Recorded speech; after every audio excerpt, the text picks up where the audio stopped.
نحمده ونصلي ونسلم على رسوله الكريم اما بعد فاعوذ باللہ من الشیطان الرجیم بسم اللہ الرحمن الرحیم السلام علیکم ورحمۃ اللہ وبرکاتہ۔ اللہ پاک نے قرآن پاک کے اندر ارشاد فرمایا ہے، یا ایھا الذین آمنوا کونوا مع الصادقین، اے ایمان والو اللہ پاک سے ڈرتے رہو اور ہو جاؤ سچوں کے ساتھ، کہ اپنا ناطہ سچوں کے ساتھ جوڑ لو۔ یہ نہیں فرمایا کہ گناہ گار ہو، خطا کار ہو، سیاہ کار ہو، توبہ کرو اور سچوں کے ساتھ شامل ہو جاؤ اور سچوں کے ساتھ اپنی نسبت کر لو، پیوند کاری کر لو، ایسے ہی جیسے ایک مزیدار پھل، ایک میٹھے پھل کے ساتھ ایک پھیکے پھل کو پیوند کاری ہو جاتی ہے تو وہ بھی میٹھے پھل دینے لگ جاتا ہے، کیونکہ اس کی نسبت اس کو پیوند پکی طرح سے لگ جاتی ہے۔ اگر پیوند کاری کچی رہ جائے، پیوند کرتے وقت سیدھی نہ ہو تو وہ اس کام سے بھی گیا، وہ سوکھ جائے گا، وہ بیکار ہو جائے گا۔ اگر سچی نسبت اللہ اور اس کے محبوب کے ساتھ لگا لیں تو اس دنیا میں بھی اور آخرت میں بھی خوشحالی ہی خوشحالی ہوگی۔ نسبت تو تب ہوگی نا کہ جب دنیا کا بھی خوف ہوگا اور آخرت کا بھی خوف ہوگا، جب اس دنیا میں رہتے ہوئے بھی اگلے قدموں کا خوف ہوگا، موت کا خوف ہوگا، تب نسبت ہوگی۔ اگر دل میں خوف نہیں، دل میں تڑپ نہیں، تو پھر اس نسبت کا کیا فائدہ؟ ہم دنیاوی کام اگر اللہ کی رضا کے لیے کریں، اللہ پاک احکامات کو سامنے رکھ کے کریں تو ہمارے کام آباد ہیں، ان میں آبادی ہے اور اللہ کی مدد شامل ہے۔ ہم اپنے شادیاں کرتے ہیں، اپنی بچیوں کی شادی نکاح ایک فریضہ ہے ہر مسلمان کے لیے، غیر مسلم ہر کوئی شادی بیاہ کرتا ہے، وہ ایک فریضہ ہے۔ اگر اس فریضہ میں ہم اللہ پاک کے احکامات کو مد نظر رکھتے ہیں، ہم غیر اسلامی رسومات سے پرہیز کرتے ہیں، ہم غیر مسلموں کی جو رسمیں ہیں ان کو اپنی شادی بیاہ میں شامل نہیں کرتے، تو ہماری شادی بیاہ کی جو رسمیں ہیں وہ ہمارے لیے عبادت ہوتی ہیں، وہ فریضہ ہمارے لیے عبادت ہوتا ہے، وہ ہمارے لیے ایک کامیاب ثابت ہوتا ہے۔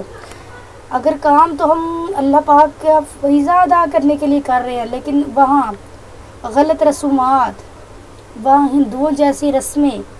تو وہ ہمارا فریضہ اللہ پاک کو ناپسند ہوگا، وہ آبادی نہیں، وہ بربادی ہوگا۔ اور بات ساری ہوتی ہے نسبت کی۔ اگر سچے کے ساتھ نسبت لگ گئی ہے تو اللہ پاک اس کو بھی، سچے کے ساتھ نسبت ہے تو اللہ اس کو، جس کے ساتھ نسبت لگائی ہے اللہ اس کو اس سے الگ نہیں کریں گے، قیامت تک اس کے ساتھ نسبت جڑی رہے گی۔ آج ہم آقا علیہ الصلوۃ والسلام کے ساتھ دنیا میں محبت کریں، ان کی سنتوں کی پیروی کریں، ان کے احکامات کو مانیں، اپنی زندگی کے ہر قدم پہ اللہ پاک اور پیارے نبی پاک صلی اللہ علیہ وآلہ وسلم کے احکامات کی پیروی کرتے رہیں، تو کیا ایسا ممکن ہے کہ قیامت کا دن ہو تو وہ ہمیں بھول جائیں؟ اگر زندگی میں ہم نے ان کے ساتھ اپنی نسبت جوڑ لی ہے تو وہ قیامت کے دن ہمیں کبھی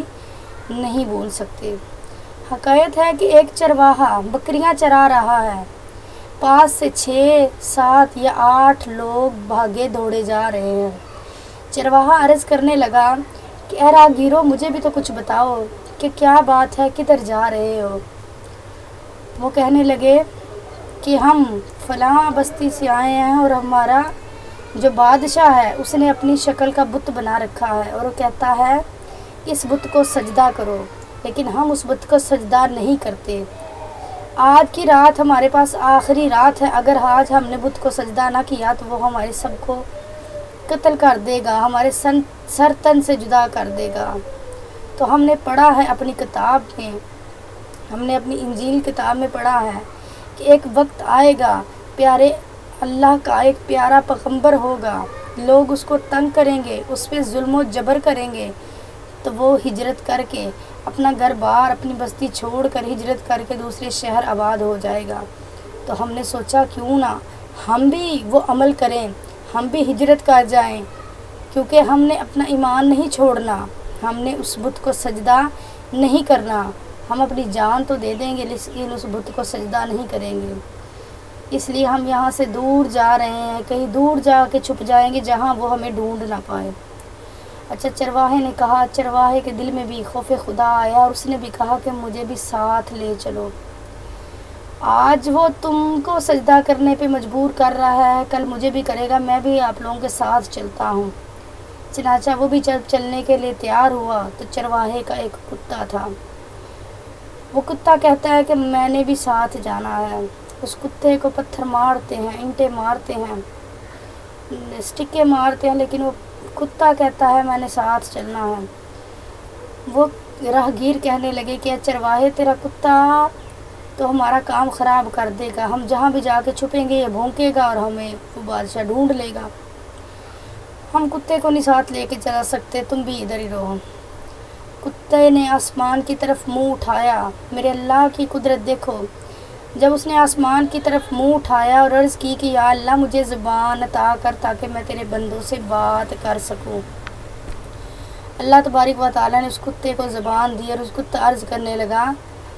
کہ میں بھی ساتھ چلوں گا، نہ کچھ کھانے کو مانگوں گا، نہ کچھ پینے کو مانگوں گا، نہ میں بھونکوں گا، آپ بھوکے رہو گے تو میں بھی بھوکا رہوں گا، آپ پیاسے رہو گے تو میں بھی پیاسا رہوں گا، لیکن میں کچھ نہیں مانگوں گا، مجھے ساتھ لے چلو۔ چنانچہ وہ کتے کو بھی ساتھ لے گئے، غار میں جا کے چھپ گئے، نیند آئی اور سو گئے، کتا باہر بیٹھا ہے۔ 360 سال گزر گئے، 360 سال گزر گئے تو آنکھ کھلی تو کہتے ہیں کہ ایک دوسرے سے مخاطب ہوتے ہیں، وہ لوگ عرض کرتے ہیں کہ ایسا کرو کہ تم پیسے لے کے جاؤ، ایک بندہ باہر سے کچھ کھانے کے لیے لے آئے، اور جب وہ باہر جا کے کھانے کے لیے کچھ لینے جاتا ہے، جب وہ سکہ دکھاتا ہے تو اسے کہتے ہیں کہ یہ سکہ تمہیں کہاں سے ملے، جس بادشاہ کا سکہ تھا وہ تو کب سے مر کھپ گیا۔ چنانچہ اس کو بادشاہ کے پاس لے جاتے ہیں کہ یہ بندہ جانا پہچانا نہیں لگتا، داڑیاں بڑھ چکی تھی، ان کو تو تھا کہ ہم صرف ایک رات سوئے، تو کہتے ہیں کہ آج کتنا سوئے، عصر کی نماز سے سوئے اور شام ہو گئی، کتنا ٹائم ہم لوگوں نے سوتے سوتے گزار دیا۔ بادشاہ کے پاس لے کے جاتے ہیں، بادشاہ سارا ماجرا پوچھتا ہے تو وہ شخص سارا ماجرا بیان کرتا ہے، بادشاہ کہتا ہے کہ مجھے بھی لے چلو، بادشاہ نیک دل ہوتا ہے، وہ کہتا ہے مجھے بھی لے چلو، میں نے بھی جانا ہے۔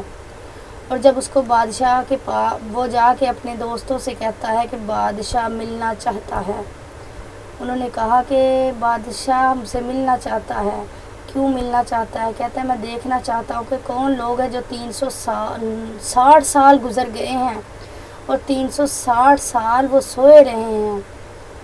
البتہ جب بادشاہ اپنے وزیروں کے ساتھ اس غار کے پاس پہنچتا ہے تو اللہ پاک اس کے دل میں خوف و ہراس پیدا کر دیتا ہے اور بادشاہ اپنے پچھلے پاؤں واپس پلٹ آتا ہے، اور اللہ پاک کی قدرت، غار کا منہ کے آگے ایک بڑا سا پتھر آتا ہے اور غار کا منہ بند ہو جاتا ہے۔ میں قربان جاؤں کہ 6 ماہ کے بعد فرشتے آتے ہیں اور ان کی کروٹ بدل جاتے ہیں، جب امام مہدی آئیں گے تو وہ اٹھیں گے، لڑیں گے اور شہادت کا رتبہ پا لیں گے۔ بات کیا تھی؟ نسبت کی، اور کتا غار کے باہر بیٹھا ہے اور وہ تب تک بیٹھا رہے گا، وہ بھی ان کے ساتھ، کیونکہ اس نے نسبت جوڑ لی۔ اور اللہ پاک نے ان کو، اس کتے کو کیا مقام دیا کہ جنت میں ایک چوک ہوگا، اس چوک پہ ایک تخت کو کتے پہ بٹھا دیں گے، جنت میں آنے جانے والے سارے راستوں میں کے درمیان وہ چوک ہے، ہر آنے جانے والا اس کتے کو دیکھے گا کہ یہ کتا ہے کہ جس نے ناطہ اللہ کے پیارے نبی سے جوڑ لیا، اللہ کے پیارے نبی کے چاہنے والوں کے ساتھ جس نے نسبت جوڑ لی۔ آج گلیوں کے کتے جن کو پتھر مارتے ہیں، ان سے بدبو آتی ہے، ان کے اوپر کیڑے مکھیاں چل رہی ہوتی ہیں، لیکن وہ بھی کتا جس نے نسبت سچوں کے ساتھ اور اچھوں کے ساتھ جوڑ لی اور اللہ نے اس کو اعلیٰ مقام عطا فرما دیا۔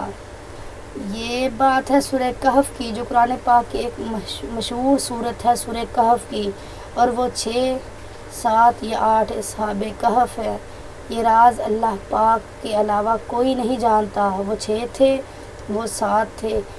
کہ 8 تھے، یہ صرف اللہ پاک اور اس کا نبی جانتا ہے۔ کہنے کا مقصد یہ ہے، اگر نسبت سچوں کے ساتھ جڑ جاتی ہے تو اللہ ہمارے بدیاں بھی معاف کر دیتا ہے، اللہ ہمارے دلوں کو بھی پھیر دیتا ہے، اللہ ہمارے لیے راستے کھول دیتا ہے۔